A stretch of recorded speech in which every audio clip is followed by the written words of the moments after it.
Well, another big development this morning is that the government of Australia, a key ally, obviously is joining President Trump in saying there should be an independent international investigation of China, finally get to the bottom of this. What are your thoughts on that, and how can it actually be successful if the director of this Wuhan lab won't even let independent investigators in? Well, Ed, you raise a good point. I mean, I don't think an international investigation would hurt, but I don't hold out much promise for it. Remember, China has already destroyed a lot of the evidence here. They have disappeared people who were involved in the matter. And even if the virus originated outside of those labs in China, if it was naturally occurring, maybe at another food market, let's recall China's treachery. In late December or early January, they knew, despite the lies they told the world, that this virus was highly contagious and transmissible from humans to humans and very deadly. They locked down their own country, yet they continued to allow international air travel to other countries all around the world. That was a deliberate, evil act that unleashed this pandemic on the world. That's why China has to pay the consequences. And yet, it seems like China is still thumbing its nose at the United States, the rest of the world. Here's Peter Navarro from the White House talking about China hoarding PPE. Watch. That 6-week interval when they were hiding this virus from the world, China went from a net exporter of personal protective equipment, they are the largest producer of that in the world, to a large net importer. They basically went around and vacuumed up virtually all of the PPE around the world. It seems like it goes to a broader question, which is how in the world do you hold communist China accountable for all this? Well, China is a pariah state, and we have to treat them like that. So I've got legislation that would open the American courts to all the victims of this virus so they could sue Chinese officials. We could impose sanctions on Chinese officials who were involved in this cover-up. We can bring back the manufacturing that China has depended on for so much of their economic growth over the last 40 years to the United States. There are many other actions we can take to make sure that China pays the consequences for unleashing this pandemic and that the United States is never again dependent on China. Shalom. All praise, honor, and glory to Yahweh Bahasham, Yahweh Shai Bahasham, Rokah Kodash. Double honors to the apostles and the elders of Great Millstone. Peace and mercy to the house of David the elect. To you all I say greetings, those men that are pushing this word in sincerity and truth, and those men, women, and children of the 1/3 that are listening, learning, and helping in all sincerity and humility. Shalom. All right, so as you saw the clip before, we had a senator, a senator of the United States of America, okay, he was low-key boasting, and he was bragging, and he was getting real big in the chest. His chest was getting filled up with air. He was feeling real saucy, And so first I wanted to start off by getting this word tout, okay? Because that was that article. It says Tom Cotton touts himself about like the consequences of China or something like that. I can't remember exactly, but because I'm editing the two clips together. But this says tout, attempt to sell something, typically by pestering people in an aggressive or bold manner. Okay, so going down the next for a noun, it says a person soliciting custom or business, typically in an aggressive or bold manner. And so that's how this man was acting. He was doing something in a really bold manner, man. He was saying what they should do, what the consequences that they should be held for, But let me go to some scriptures. First I want to get Matthew 24. Matthew 24 and 7. It says, "For nation shall rise against nation, and kingdom against kingdom, and there shall be famines and pestilences and earthquakes in diverse places. All these are the beginning of sorrows." All right, so it says, "For nation shall rise against nation." It's about to be race wars. We can see it happening now. The Chinese are getting mad at so-called Hamites. They just see black skin. So us and Ham. You had Ham burning down Chinese buildings over there in Africa. All right, trying to get them deported and kicked out of the country. And now you got this guy He's talking about China. And we already know Edom, the so-called white nation, and Jacob or Israel, the so-called Negroes, so-called Hispanics, and so-called Native Americans. We already know that they got that ancient battle. But now you're gonna start to see all the different nations want to buck up against each other. And so the Lord said, "For nation shall rise against nation." That's race wars, man. And saying things like that, and the spirit that he came in, man, he came in that real pompous spirit, that real Edomite spirit. It says, "In kingdom against kingdom," which means nation. I mean countries. All right, you're gonna have countries that are fighting against each other because although China is not a part of the EU or NATO, it's a part of the United Nations. And so they're like the second. I was reading an article. They're like the second or third main contributor, of the United Nations. Okay, so they got a little bit of pull, man. All right, but you got our people, not our people. You got Americans just popping off at the mouth. But let me get Isaiah. Let's see, Isaiah, hold on, 11. This is Isaiah 14:11. Thy pomp is brought down to the grave, and the noise of thy vials, the worm is spread under thee, and the worms cover thee. And this is mainly it's about to go into the elites, but hey, thy pomp, all right, that's what America is full of. We used to, when I was in a band in high school, we used to play this song for graduations. I think it was called like Pomp and Circumstance or something. I can't remember what the name of it, but it's that graduation track. I haven't played it or heard it in so long. But let me get this word pomp. Okay. It says that pomp is brought down to the grave. That that pride, all right.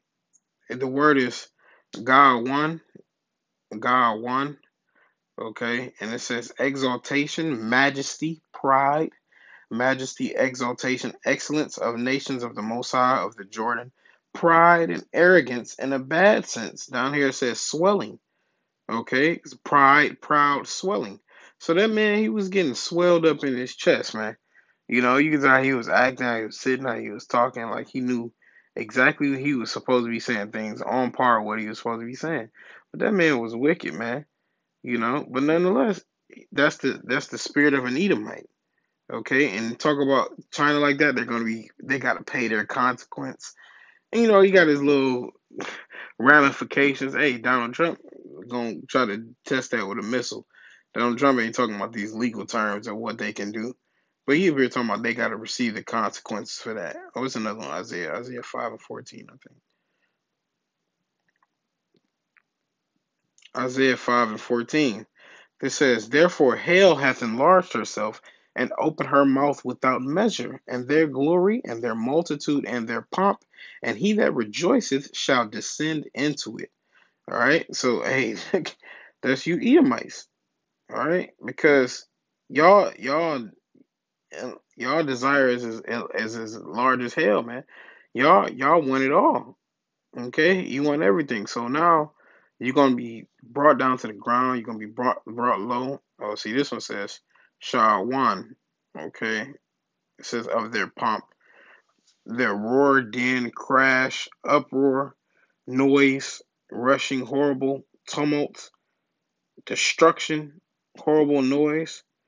All right, so and that's what y'all making out. They're pumped because that's it. Like I said, that song that I played in high school, that was like a time of pride. It was like you're graduating, you're doing well, and so it was always a great noise, and that's what they did. And that's what he did. He touted. He was real. He was feeling himself. He felt like he was saying something righteous for the nation. And matter of fact, let me get Acts now. This is a perfect segue for Acts 25 because I think it's talking about Agrippa in this one. This is Acts 25, and I'll start at 22. It says, "Then Agrippa," actually I started 1. "But when Paul had appealed to be reserved unto the hearing of Augustus, I commanded him to be kept till I might send him to Caesar. Then Agrippa said unto Festus, I would also hear the man myself. Tomorrow, said he, and thou shalt hear him. And on the morrow, when Agrippa was come, and Bernice, with great pomp and was entered into the place of hearing with the chief captains and principal men of the city, and Festus commandment Paul was brought forth. At Festus's commandment, Paul was brought forth. Salakia, reading that wrong. But yeah, so when he said they came with great pomp. All right. And so that means they came in, they probably had the horses, the music, the, dun, dun, dun, Agrippa's approaching, so it was just like a big noisy, boisterous type of situation. The Lord says all of that's going to be brought down to the ground, man. Okay, let's get this word pomp in the Greek. And I want to go to Agrippa's name real quick too, actually. Agrippas. Strong's G67. Agrippas. Okay, it means hero-like. Naming of a ruling family in Israel at the time of Mashiach. One of the Herods, right? He's an Edomite. Okay, and what else I want to say? Oh yeah, let's get pomp. Let's get the word pomp. Like it says, Fantasia. Showy appearance, display, pomp. A vain show, a fantasy. Fantasia, that's where they get the word. Oh, that's interesting. Strong's G 5325. Fantasia. That's where you get the word fantasy from. A vain show. See that there's all about is their riches, their wealth, their pride, how they can stick their chest out, who they can threaten with their sword with, because the so-called white nation, man, they about to go down. They about to go down. And that's thus said the Lord, man. Thus said the Bible. Oh, and this is what I also wanted to get. The guy said China is a pariah state. So I wanted to get that definition. It says a pariah state, also called an international pariah or global pariah, is a nation considered to be an outcast in an international community. A pariah state may face international isolation, sanctions, or even invasion by nations who find its policies, actions, or its very existence unacceptable. You see that? So this man on live TV said that China was a pariah state. All right. So that means he's saying that they're an outcast in the international community, in which I just read. Matter of fact, I think I still got the article pulled up. Let me see. Yep. Is China contributing to the United Nations mission? In recent decades, China's support for the United Nations was grown considerably, whereas in the past, China was reticent to play an active role in the organization. It is now the second largest contributor to the United Nations regular budget. It is also the second largest contributor to the peacekeeping budget and provides more personnel to peacekeeping operations than any other permanent member of the Security Council. You see that? Let me read this last part. It says this last sentence. It says they also provide Beijing with opportunities to reassure the international community of China's commitment to global peace and stability. All right, so he's calling them a pariah state. All right, it says that their existence is, what did he say? He says its very existence is unacceptable. So he's saying the state of China, the country of China, is if they have an unacceptable existence, which is really comes down to Esau, Edom, man. But let me get this. I'm gonna show y'all the article too. I never showed y'all the article that I got it from. It's the article it's Fox News Joshua Nelson, published on April 20th today, 2020. Well, I guess yesterday because it's the 21st now. But it says Tom Cotton touts to bill to make China pay for unleashing pandemic on the world. All right. So he's saying it's their fault that this coronavirus is widespread and they didn't do anything about it. But everybody's pointing the finger now. This is all a blame game. Edom pointing at Moab pointing at Jake. It's just Jake pointing at Esau. It's just an ongoing little battle right now. But I'm going to show that last part. But let me get what's another scripture that I wanted to get? Salakia. But because the things is their time, hey, I wanted Obadiah. That's what I wanted. Obadiah. Okay, this is Obadiah, uh, verse 2. It says, Behold, I have made thee small among the heathen. Thou art greatly despised. And see, this is talking about the nation of Edom if you read verse 1. But it said, I made thee small, all right? And so, I mean, that's another way of saying hated. You made them hated among the heathen. It says, Thou art greatly despised, man. All right? People hate Edomites, man. Saying stuff like that.